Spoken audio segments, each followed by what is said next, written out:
Hello everyone, कैसे हैं आप लोग। तो आज हम डिस्कस करेंगे ऑफिस ऑफ प्रॉफिट। तो अक्सर इंडियन पॉलिटी में आपने ये वर्ड जो है कई बार सुने होंगे regarding the ministry members of parliament and members of legislature के बारे में। तो यहाँ पे ऑफिस ऑफ प्रॉफिट क्या है इसको डिस्कस करेंगे। कौन सी जो यहाँ पे ऑफिसेस को हम लोग ऑफिस ऑफ प्रॉफिट रिकॉग्नाइज कर सकते हैं, इसके जो कॉन्स्टिट्यूशनल प्रोविजंस और सुप्रीम कोर्ट के अलग अलग इससे जजमेंट जो है डिटेल में डिस्कस करेंगे। तो देखिए, from Indian polity point of view के हिसाब से बहुत ही इंपॉर्टेंट वीडियो होने वाली है, तो इस वीडियो को अंत तक बिल्कुल देखते रहिएगा।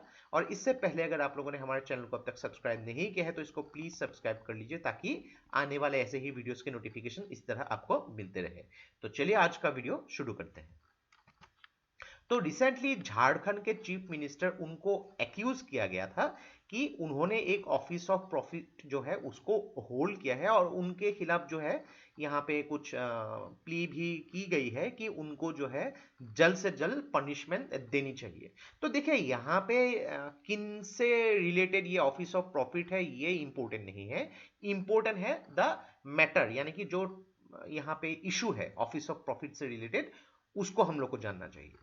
तो देखिए, यहाँ पे एमपीज यानी कि जो मेंबर्स ऑफ पार्लियामेंट, चाहे वो लोकसभा से हो या फिर राज्यसभा से हो, देन एमएलए जो मेंबर्स ऑफ लेजिस्लेचर, चाहे वो आपके लेजिस्लेटिव असेंबली से हो, लेजिस्लेटिव काउंसिल से हो, तो वो कोई भी गवर्नमेंट, चाहे वो सेंट्रल गवर्नमेंट के हो या फिर स्टेट गवर्नमेंट के, office of profit during his tenure hold नहीं कर सकते हैं। तो इसको भी हम डिटेल में डिस्कस करेंगे। तो ऐसे सिचुएशन में उस व्यक्ति के अगर उन्होंने without informing office of profit जो अगर होल्ड करके रखा हुआ है, तो इन दैट एसेंस उनको डिस्क्वालीफाई भी किए जा सकते हैं। तो यहाँ पे मेन यहाँ पे मुद्दा क्या है कि देखिए, एक व्यक्ति वो अगर इलेक्ट होके आए हैं, जनता ने उनको इलेक्ट किया है, तो वो व्यक्ति जो है, चाहे वो डायरेक्टली इलेक्टेड हो या फिर इनडायरेक्टली इलेक्टेड हो, तो वो गवर्नमेंट के अंदर कुछ भी ऑफिस ऑफ प्रॉफिट होल्ड नहीं कर सकते हैं। तो मेनली यहाँ पे देखें कि उनकी जो ड्यूटीज है, जो उनको काम है, वो काम उनको करने होंगे, बिकॉज वो डायरेक्टली या फिर इनडायरेक्टली इलेक्ट हो गया है और उनकी बहुत सारी रेस्पॉन्सिबिलिटीज होती है, तो उनको सिर्फ वही करनी है।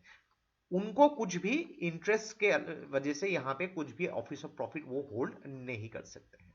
इसी डिस्कशन को आगे बढ़ाते हैं। पहले को तो समझना होगा कि किन ऑफिस को ऑफिस ऑफ प्रॉफिट बोला जाता है।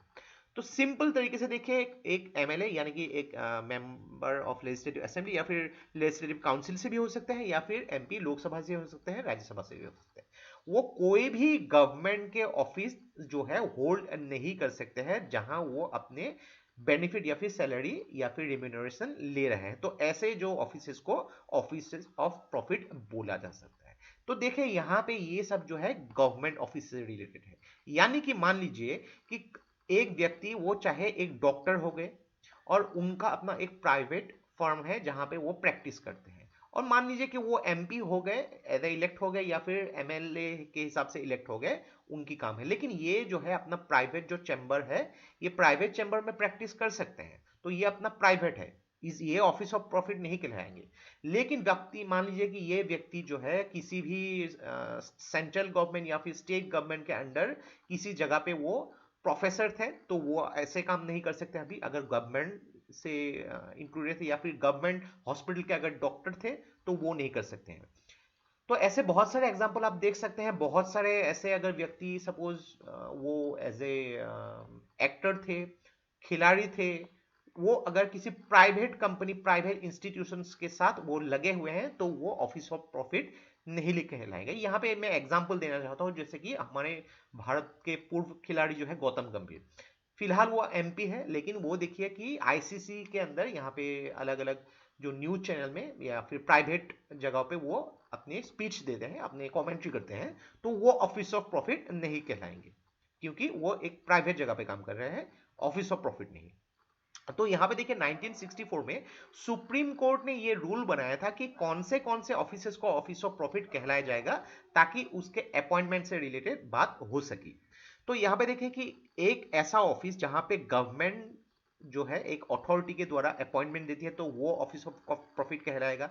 एक ऐसा ऑफिस जहां पे गवर्नमेंट जो है, गवर्नमेंट के पास पावर होती है, चाहे वो सेंट्रल गवर्नमेंट हो, स्टेट गवर्नमेंट हो, कि वो अपॉइंटमेंट को टर्मिनेट कर सके, तो वो ऑफिस ऑफ प्रॉफिट कहलाएगा। अगर एक ऑफिस जहां पे गवर्नमेंट जो है रिम्यूनरेशन जो है सैलरी या जो बेनिफिट जो है वो डिटरमाइन कर सके, तय कर सके, तो वो ऑफिस ऑफ प्रॉफिट कहलाएगा। सोर्स ऑफ रिम्यूनरेशन अगर देखें गवर्नमेंट से आ रही है तो यहाँ पे वो ऑफिस ऑफ प्रॉफिट कहलाएगा। और उस व्यक्ति के अगर ऐसे ऑफिसेस में काम करे तो उनकी पावर कितनी होती है उसके पर बेस करके उस ऑफिस को ऑफिस ऑफ प्रॉफिट कहलाएगा। तो कोई भी व्यक्ति चाहे वो एमपी हो या फिर एमएलए हो, ऐसे गवर्नमेंट के अंदर ऐसे ऑफिसेस को जो है होल्ड नहीं कर सकते हैं। नेक्स्ट यहाँ पे कॉन्स्टिट्यूशनल प्रोविजन को देखते हैं यहाँ पे। तो आर्टिकल 102 के क्लॉज 1 में जो है एमपी के लिए है, और आर्टिकल 191 क्लॉज 1 ये एमएलए या फिर एमएलसी के लिए है, यानी कि मेंबर ऑफ लेजिस्लेटिव असेंबली या फिर मेंबर ऑफ लेजिस्लेटिव काउंसिल। तो ये जो व्यक्ति ऑन दैट आर्टिकल्स ये ऑफिस ऑफ प्रॉफिट होल्ड नहीं कर सकते हैं अंदर सेंट्रल गवर्नमेंट या फिर स्टेट गवर्नमेंट के अंदर। तो यहां पे एक कैच भी है, यानी कि मान लीजिए आर्टिकल 102 के हिसाब से एक एमपी जो है वो एक गवर्नमेंट पोजीशन को होल्ड कर रहे हैं और गवर्नमेंट ने ही उनको एक जगह पे अपॉइंट किया है कुछ चीजों को देखने के लिए, मॉनिटर करने के लिए। तो ऑन डेट बेसिस जो है उनको जो है डिस्क्वालीफाई नहीं किया जा सकता है। ऑन डेट बेसिस वो इम्यून भी रह सकता है अगर गवर्नमेंट ने ही उनको अपॉइंट किया है। और सेम चीजें जो है 191 एक एमएलए के लिए भी देखा जा सकता है। तो देखिए फ्रॉम टाइम टू टाइम ये ऑफिस ऑफ प्रॉफिट के कॉन्सेप्ट जो है कॉन्स्टिट्यूशनल प्रोविजंस भी है यहाँ पे, लेकिन पार्लियामेंट ने यहाँ पे कुछ कुछ पॉइंट्स भी लाए थे, जैसे कि prevention of disqualification act of 1951, यानी कि ऐसे जो यहाँ पे प्रोविजंस जो है उसको टाइम टू टाइम काफी बार जो है अमेंड किया भी गया है ताकि अलग अलग सिचुएशन में उसको देखा भी जाए। ऐसा नहीं कि किसी को देखा गया उसको इमीडिएटली डिस्क्वालीफाई कर दिया, ऐसा नहीं होता है। यहाँ पे कुछ रूल्स भी होते हैं। तो मेनली अगर कुछ सुप्रीम कोर्ट के जजमेंट के बारे में भी दिखाया गया, तो एक देखिए कि एक चीफ मिनिस्टर को अगर section 9A of representation of people's act of 1951 के हिसाब से डिस्क्वालीफाई किया जा सकता है on the basis of 3 judgment of the apex court. तो ये बहुत ही इंपॉर्टेंट है, कभी कभी ऐसे प्रश्न भी आपको पूछे जा सकते हैं।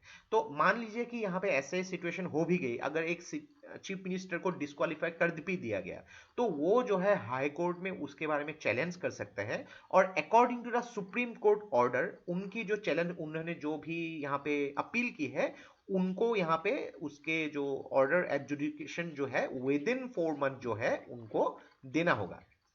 1964 में एक कॉन्स्टिट्यूशनल बेंच भी आई थी सुप्रीम कोर्ट के, जहां पे CVK राव वर्सेस देंतु भास्कर राव। तो यहाँ पे एक माइनिंग से रिलेटेड जो है उसके बारे में एक रिजल्ट भी आई थी। तो ऐसे कुछ कुछ जजमेंट भी सुप्रीम कोर्ट ने दिए थे। तो एक चीज डेफिनेटली आप लोगों ने इंडियन पॉलिटी में पढ़ा ही होगा, बेस्ड ऑन आर्टिकल 164 क्लॉज 4 के हिसाब से एक व्यक्ति मिनिस्टर हो सकता है चाहे वो सेंट्रल गवर्नमेंट में हो या फिर स्टेट गवर्नमेंट में हो, without being the member for maximum up to 6 months. यानी कि मान लीजिए एक व्यक्ति जो है सेंट्रल गवर्नमेंट या फिर स्टेट गवर्नमेंट में वो मिनिस्टर बन सकते हैं, प्राइम मिनिस्टर भी बन सकते हैं। तो वो 6 महीने तक मैक्सिमम मिनिस्टर बन सकते हैं, लेकिन विद इन 6 मंथ्स उनको जो है सेंट्रल गवर्नमेंट में अगर मिनिस्टर है वो लोकसभा या फिर राज्यसभा से किसी से भी उनको मेंबरशिप जो है लेनी होगी, यानी कि उनके एक मेंबर बनने होंगे। और अगर स्टेट गवर्नमेंट के मिनिस्टर है तो उनको जो है लेजिस्लेटिव असेंबली या फिर लेजिस्लेटिव काउंसिल से विद इन 6 मंथ्स उनको मेंबरशिप लेनी होगी। अगर वो विद इन 6 मंथ्स ये करने में जो है नाकामयाब होंगे तो उनकी मिनिस्ट्री पोस्ट भी चली जाएगी। ये बहुत ही इंपॉर्टेंट है।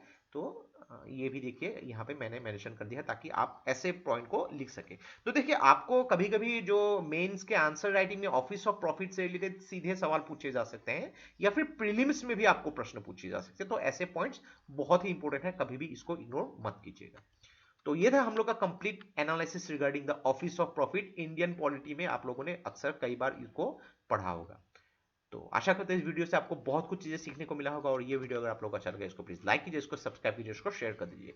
तो आज के लिए बस इतना ही। देखते रहिए study rise. Take care, thank you and जय हिंद।